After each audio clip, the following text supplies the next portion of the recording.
조갑경의 예능 출연을 두고 전 며느리의 호소가 있었죠. 하지만 라디오스타는 정상적으로 방송이 되었습니다. 보신 분들 많이 계시겠지만 물론 그 방송에서 조갑경 씨가 뭐 전 며느리에 대한 이야기, 뭐 홍서범 씨에 대한 이야기 위주보다는 본인의 과거 방송 활동, 가수 활동 시절에 대한 모습을 많이 보여줬긴 합니다만 사실 여론이 굉장히 좀 안 좋은 방향으로 흘러가고 있습니다. 홍서범 씨는 원래 밉상 남편이었기 때문에 특히 홍서범 씨가 가장 전면에 나서서 뭐 자신들의 입장을 좀 최대한 변호를 했었기 때문에 더 많은 비판을 받아왔던 것도 사실입니다만 이 조갑경 씨 같은 경우는 홍서범 씨에게 굉장히 좀 섭섭하게 살아왔었던 아내의 모습이 많았던 만큼 아직까지도 여성분들 사이에서는 조금은 두둔하는 모습이 많이 보였거든요. 하지만 이 시점에서 결국 라디오스타에서 방송이 강행되었다라는 것만으로도 MBC 자체도 굉장히 큰 비판을 받았고요. 조갑경 씨에 대한 여론도 상당히 좋지 않은 쪽으로 흘러가고 말아버린 것 같습니다. 자, 결국 전 며느리가 이 두 사람에 대한 굉장한 비판을 쏟아냈습니다. 그리고 나아가서는 굉장한 좀 진정성이 좀 떨어진다. 특히나 이 조갑경 씨가 굳이 라디오스타에 출연을 해서 방송이 된다라는 것 자체가, 방송을 내보낸다라는 것 자체가 이해할 수 없는 처사다라는 여론이 많았던 만큼 그만큼 비판도 커졌던 것 같습니다. 자, 이건 과거 홍서범 씨와 조갑경 씨가 아마 야구 아니면 축구 아마 스포츠 경기 관람을 하던 장면이었던 것 같아요. 하지만 이렇게 좋은 모습도 포착되던 두 사람이 결국 방송과 공연마저도 굉장히 위태로워졌다. 자, 하지만 어떻습니까? 그럼에도 불구하고 두 사람의 이 사과 굉장히 무색하다라는 이야기를 언론사에서 이렇게 직접 칼럼으로 다루기도 했습니다. 인꼬 부부의 추락이다 라고까지 굉장히 좀 극단적으로 표현을 했는데, 자, 내용을 보면 임신 중에 외도와 양육비 80만 원의 무게, 그리고 신뢰가 깨져버렸다 이렇게 말하고 있습니다. 판결문에 나와 있는 내용이 공개가 되었음에도 갈등이 사라지지 않고 현재 항소심이 진행되고 있지 않습니까?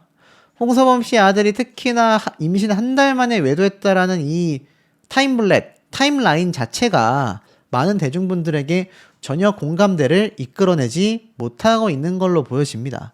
특히 대중들이 아닌 나와 손녀, 우리 가족들에게 사과해라 라는 전 며느리의 처절한 울분을 어찌 본다면 굉장히 좀 여전히 거리를 두고 있는 홍서범, 조갑경 두 사람의 입장이라고 할 수 있겠습니다. 왜냐하면 아직까지도 전 며느리를 직접 언급하며 사죄하거나 사과하거나 어떤 조율을 해나가겠다 이런 말이 없었기 때문이죠.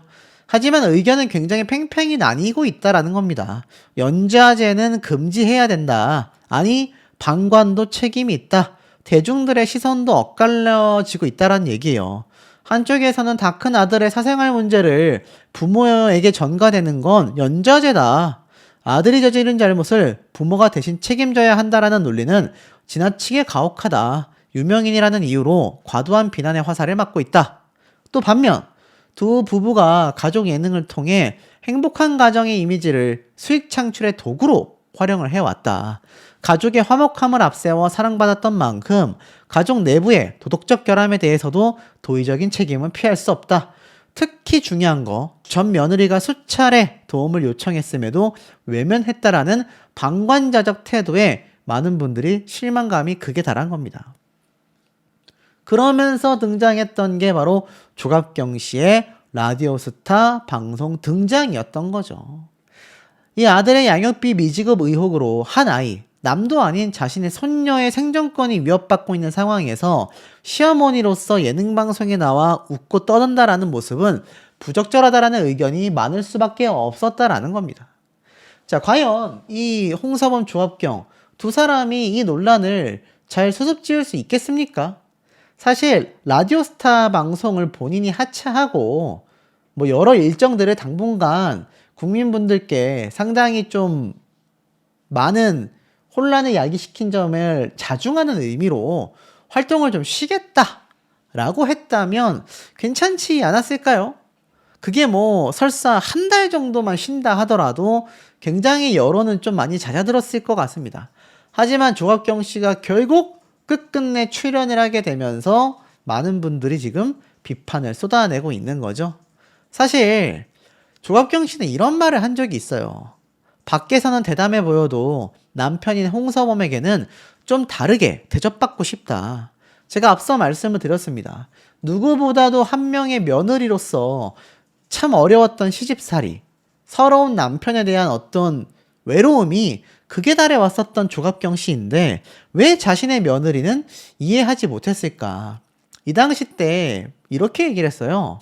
라디오 방송 중 뒤늦게 받았는데 내 마음이 굉장히 달라졌다. 생일 선물인 거죠. 여자들은 사소한 것에도 달라질 수 있다. 밖에서는 남들에게 대범해 보여도 남편에게는 그런 대접을 받고 싶지 않다. 이렇게 이야기를 하며 사실 조합경 씨가 이 당시 때 그런 말만 한 게 아니에요. 여기 보면은 이 홍서범 씨가 피곤해서 그냥 잤다. 이렇게 말하는 모습에 섭섭해하는 조갑경 씨의 모습이 방송을 타기도 했거든요. 그러니까 어찌 본다면 본인의 이런 모습들을 방송을 통해서 볼 때 많은 부분을 느꼈을 것 같아요. 그러면 자신이 같이 살고 있는 남편과 꼭 닮은 이 아들이 외도를 했다라고 했을 때 드디어 일이 터져버렸구나 라고 굉장히 며느리를 좀 안쓰러워 했어야 되지 않을까 싶습니다. 적어도 손녀를 보기 위해 출산하는 날만큼은 아마 연락 정도라도 해줬어야 되지 않을까요? 참 많이 아쉬운 처사가 아닐 수 없습니다. 자, 그런데 중요한 지점이 있습니다. 이제 이 사태는요, 이미 판결문이 1차적으로 나왔지만 아내가, 그러니까 전 며느리죠. 전 아내가 이 항소심에 들어갈 수밖에 없었던 이유가 양육비에 대한 불만이 있었기 때문으로 알고 있습니다. 그래서 4월 23일 날 항소심이 재개된단 말이에요. 그러면 이 재판부의 결과가 과연 홍서범 씨의 아들에게 어떤 영향을 주게 되고 그 결과가 결국 아들만이 아니라 이 조갑경, 홍서범 두 사람이 그 양육비와 앞으로 남아있는 손녀에 대한 어떤 모든 거사를 좀 책임져야 하는 그런 상황이 될 수도 있다라는 겁니다. 왜냐하면 지금 상황을 놓고 봤을 때 아들이 만약 나 일도 안 해서 돈 없고 능력 없다 모르겠다라고 해버린다면 부모인 홍서범 씨가 물어주는 상황이 올 것이고요. 만약 이 시부모가 물어주지 않는다고 한다면 그 양육비는 누구에게 받을 수 있겠습니까? 못 받는단 말이에요. 그렇다면 전 며느리자 전 아내는 시부모에게 굉장히 이 양육비에 대한 걸 요구할 수밖에 없을 겁니다. 왜냐면 이 두 사람이 펜트하우스에 살면서 수억 원의 외제차를 타는 재력을 이미 갖추고 있는 걸 너무나 잘 알고 있기 때문이죠. 자, 그런데 보세요. 이런 해석이 나왔습니다. 재판이 아직 안 끝나서 홍서범 아들의 양육비 공방을 두고 이 외도소송, 불륜소송이 불리할 수 있다. 이런 법조계의 의견이 나왔습니다. 여기 보면은 한 법무법인 대표 변호사는 이 사건은 엄밀히 말하면 이혼소송이 아니다. 두 사람은 결혼식만 올렸을 뿐 혼인신고를 하지 않았기 때문에 법률혼이 아닌 사실혼 관계에 속한다. 혼인신고를 하지 않았으니 헤어질 때 그냥 남남이냐라를 따져본다면 그건 아니다. 우리나라의 법은 부부로서 공동생활의 실체가 인정되는 사실혼의 경우에도 법률혼에 준해 강력하게 보호해주고 있다. 그래서 이번 소송은 이혼소송이 아니라 사실혼 관계 부당 파기에 따른 손해배상 청구 소송으로 보여진다. 그러면서 홍서범 씨의 아들이 재판이 아직 끝나지 않았기 때문에 양육비를 못 줬다고 주장을 했는데 법리적으로 살펴보면 상당히 좋지 않아 보인다라는 겁니다. 이 가정 내의 소송은 사전처분이라는 제도를 두고 있는데 재판이 완전히 끝나기 전에 법원이 임시로 양육권자를 지정을 하고 상대방에게는 양육비를 지급하라고 소송 중간에 결정을 내린다고 합니다. 그래서 법원이 사전 처분 결정을 내리면 소송 중에 양육비를 지급해야 하는 의무가 생겨난다라는 거죠. 그런데 이번에 홍서범 씨가 뭐라 했습니까? 아직 소송이 다 끝나지도 않았다. 그리고 홍서범 씨 아들도 아직 소송이 안 끝났기 때문에 양육비를 못 줬다라고 했는데 이게 사실 법원의 판결을 듣지 않았다라는 거죠. 그리고 1심 판결이 끝나고 나면 2심이 진행 중이라도 즉시 강제 집행이 가능한 가집행 선고가 일반적으로 붙게 된다. 재판이 끝나지 않았더라도 이걸 근거로 양육비 지급을 강제로 집행할 수도 있다라는 겁니다. 아직 재판이 안 끝났지만 양육비의 지급 의무가 면제됐다고 볼 수 없다. 현행 법제도에 어긋나는 부분이 있다. 계속하여 양육비를 지급하지 않는다면 재판부에서는 아이의 생존권까지 보게 된다. 아이의 복리 후생을 따져보면 불리하게 작용하는 경우도 있을 수 있다. 양육비 사건에서 법원은 아이의 복리를 최우선으로 따진다. 양육비는 단순한 금전 채무와 다르다. 아이가 세상을 살아갈 수 있는 생존권이 달려있기 때문에 부모가 지켜야 할 도리이기도 하다. 어른들이 법적 공방을 하고 있다고 해서 아이의 복리와 생존권에 피해가 가선 안 된다라는 겁니다. 그러니 지금까지 위자료를 주지 않았다라는 것만으로도 사실 홍서범, 조갑경 두 사람만이 아니라 두 사람의 아들에게도 굉장히 불리한 최종 판결이 나올 수 있다라는 겁니다. 지금 3천만 원의 위자료 지급과 나아가서는 월 80만 원의 양육비를 지급해라. 이렇게 발표가 됐잖아요. 하지만 여기에서 끝이 아니기 때문에 아마 전 며느리는 항소를 한 것일 겁니다. 양육비를 더 올려달라 이런 취지가 아닐까 싶어요. 자, 그런데 중요한 건 이미 양육비를 지급해주고 있었어야 하는데 그러지 않았다라는 것이 확인이 됐기 때문에 이 법원에서 바라볼 때는 여기에 대한 부분을 더 부정적으로 바라볼 수밖에 없다라는 겁니다. 아, 이 남편이 양육권에 대해서 어떤 책임을 다하고 있지 않구나 이런 생각을 하게 된다라는 거죠. 그럼 항소심이 진행됐을 때 더 많은 양육비를 청구할 수도 있지 않을까라는 건 제 개인적인 생각이기도 합니다. 하지만 더 중요한 건 그 책임이 홍서범, 조갑경 두 사람에게도 넘어올 수 있다라는 건데요. 아시겠지만 이미 조갑경 씨는 라디오스타에 출연을 강행하였고 홍서범 씨는 콘서트 듀엣 공연이 남아 있습니다. 자, 여기 보면은 이런 기사 내용이 있어요. 라디오스타에 등장한 것 뿐만이 아니라 콘서트 누리라고 되어져 있는 포스터가 보이시죠?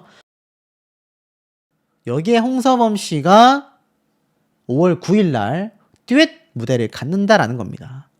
특히 자신의 라이브 콘서트를 개최하는데 이 라이브 콘서트에서 아내 조갑경과 게스트로 출연하여 부부 듀엣 무대를 꾸밀 예정이라는 겁니다.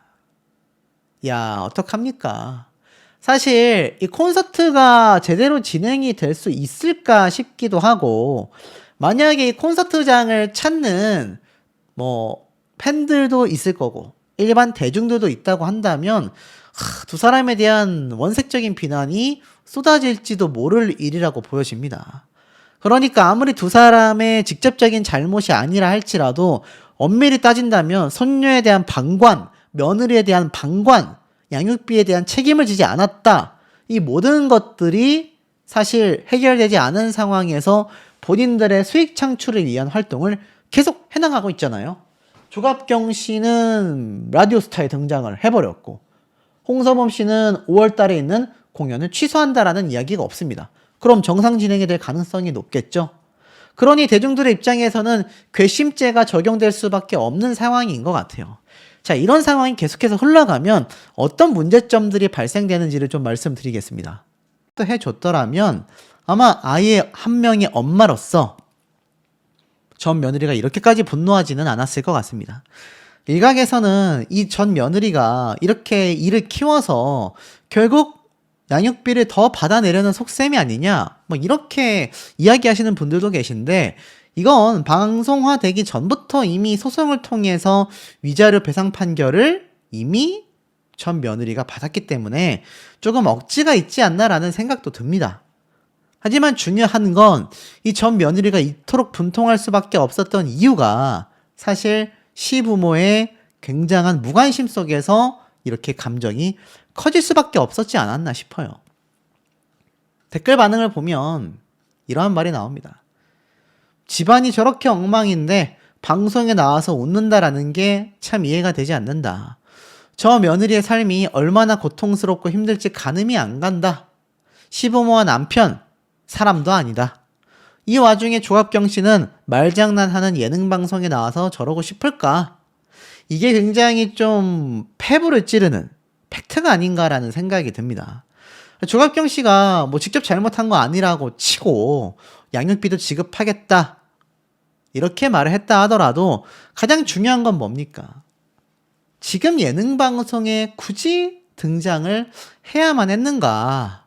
그러니 이 전 며느리가 저격할 수밖에 없었다라는 이야기가 많이 나오고 있는 겁니다. 사실 라디오스타 제작진 입장에선 제가 앞서 말씀드린 것처럼 이걸 다 통편집하기가 너무나 힘들다. 그리고 엄밀히 따진다면 뭐 제작진의 공식 입장은 아닙니다만 제 추측으론 조갑경 씨가 외도를 하는 건 아니잖아요. 그러다 보니 이거를 굳이 어떤 명목으로 잘라내야 할 것인가 많은 부분에서 좀 고민이 됐을 것 같습니다. 그래도 그 전에는 약간이라도 편집이 좀 있지 않겠냐. 그러니까 조갑경 씨가 혼자 이야기를 하는 그런 단독샷 같은 건 최대한 좀 편집이 되지 않겠냐라는 추측이 있었는데 사실 그것조차 되지 못한 채 그대로 방송이 되는 것 같습니다. 왜냐하면 제작진 입장에서 딱히 편집을 거치기 어렵다라고 이야기를 했기 때문이죠. 자, 여러분이 전 며느리의 입장이라고 한다면 사실 자신도 자신이지만 자신이 낳은 배 아파 낳은 손녀를 이렇게 철저히 무시하고 있다라고 보여지는 시부모의 방송 활동을 눈으로 봐야 할 때 굉장히 힘들지 않을까요? 자, 그렇다면 이 시부모는 굉장히 위기 없이 이때까지 방송 활동을 해야 안 되냐? 또 그렇지도 않다라는 겁니다. 여기 보면 조합경 씨가 치인이었다라는 거죠. 심지어 이 당시 때 홍서범 씨는 취미 활동을 하는 데 있어서 자신의 장비만 구매를 한 겁니다. 신기하죠? 그러면서 조갑경 씨가 집에서 홀로 차차차 연습을 시작했는데 파트너였던 홍서범 씨가 없어 연습을 제대로 하지 못했고 여러 번 전화를 걸었지만 전화를 받지 않았습니다. 결국 당구장 사장님에게 전화를 걸어 홍서범 씨와 통화하게 되는 모습이 방송을 타기도 했습니다. 여성 패널로 등장했었던 사람들이 굉장히 답답해하고 야 어떻게 저렇게까지 하냐 분통함을 터뜨리고 황당해하는 모습이 방송을 고스란히 당시에 타기도 했습니다. 자, 그러면서 사실 조합경 씨 입장에서는 이 홍서범 씨가 당일에 스케줄을 얘기할 때가 많다라고 이야기를 해요. 뭐 그러면서 뭐 다 통보를 받는다라고 했는데 이 당시 때 MC는 이걸 좀 수습하려고 실제로는 금슬이 엄청 좋은데 시청률을 위해서 두 사람이 티격태격 희생하는 거다. 이렇게까지 말을 하기도 했습니다. 이 차차차 방송이 홍서범 씨가 조합경 씨에게 입 다물어라 라고 외쳤었던 그런 장면이 나왔던 방송편이죠. 조갑경 씨가 이게 단순히 그냥 해프닝으로 끝나지 않았던 것 같아요. 그런 대접을 받고 싶지 않다. 홍서범에게 굉장히 서운함을 토로하는 모습이 이 방송에도 나왔습니다. 이 당시 때 함께 패널로 등장했었던 여배우들이 굉장히 좀 극혐하는 그런 표정이 보입니다. 이게 단순히 예능 방송이라고 하기에는 이 패널들의 표정이 상당히 좀 진심에 가까웠다. 자, 그리고 나아가서는 조합경 씨가 실제로 나 그런 대접 받고 싶지 않다. 이렇게 말을 하기도 했었죠. 자, 그러다 보니까 이 차차차에 등장했었던 이 부부들이 홍서범 씨 부부를 바라보는 시선이 좀 심상치 않았던 것 같아요. 결국에는 근데 조합경 씨가 새벽 6시에 일어난다. 일하러 나가는 거죠. 그런데 조합경 씨도 그 시간에 불을 켜고 싶지 않다. 대가족의 장점이자 단점이다. 언제부터인가 나의 유일한 휴식처는 공중 화장실이 되었다.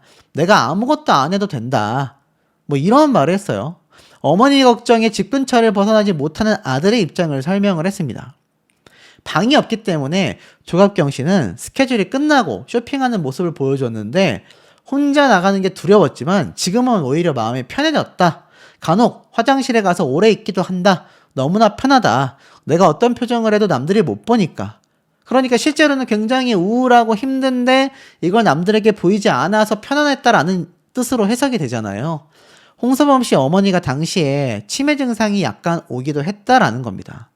그래서 조갑경 씨가 어머니를 모실 수밖에 없었던 거죠. 우리 남편은 자기 할 일은 하고 놀 건 놀아야 하는데 내가 그 사람한테 징징거릴 수도 없고 또 무심한 면이 많아 나는 굉장히 슬프다. 홍서범 씨가 또 이때는 이 부분은 내가 미안하다. 안쓰럽다라고 말을 하기도 했습니다. 그런데 결국에는 조갑경 씨는 집에 혼자 들어가는 게 무서웠고 남편이 오히려 안 돼 보였다라고까지 이야기를 했습니다.